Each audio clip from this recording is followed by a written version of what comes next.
नाज़रीन, आगाह अवां खे सुप्रीम कोर्ट में नैब तरमीमुनि ख़िलाफ़ पीटीआई चेयरमैन जी दरख़्वास्त ते ॿुधणी जारी आहे। माण्हू उन लाइ मुल्क छॾे वेंदा आहिनि जॾहिं रोज़गार जा मौक़िया ख़त्म थी वेंदा आहिनि।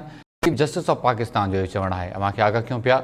चीफ जस्टिस पाकिस्तान जो चवणु आहे मईशत जे शोबे खे सियासी ताक़तवरनि लाइ मख़सूस कयो वियो आहे। जस्टिस मंसूर अली शाह बुनियादी हक़नि जी सिधी रीति तालुक़ जो सुवाल उथारे रहियो आहे।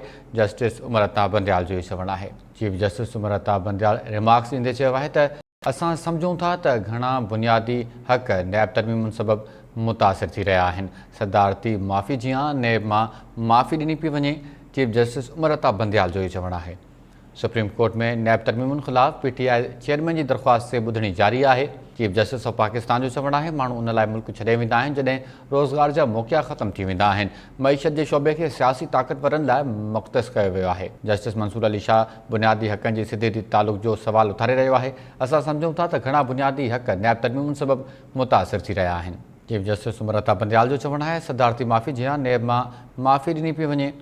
बदनीयत माण्हुनि जे हथनि में अथॉरिटी ॾिनी वेंदी रही आहे। केतिरनि ई माण्हुनि वटि मंशियात ऐं ॿियनि ज़रियनि खां हासिलु कयल कारो नाणो मौजूदु आहे। चीफ जस्टिस जो चवणु आहे।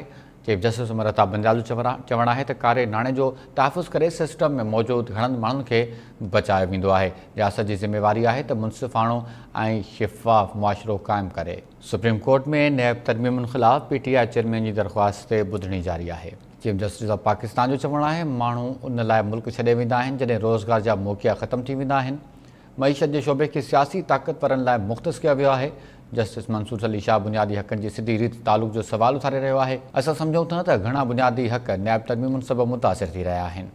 चीफ जस्टिस उमर अता बंदयाल जो चवणु आहे सदारती माफ़ी जीअं नैब मां माफ़ी ॾिनी पई वञे। बदनीयत माण्हुनि जे हथनि में अथॉरिटी ॾिनी वेंदी रही आहे। केतिरनि ई माण्हुनि वटि मंशियात ऐं ॿियनि ज़रियनि खां हासिलु कयल कारो नाणो मौजूदु आहे।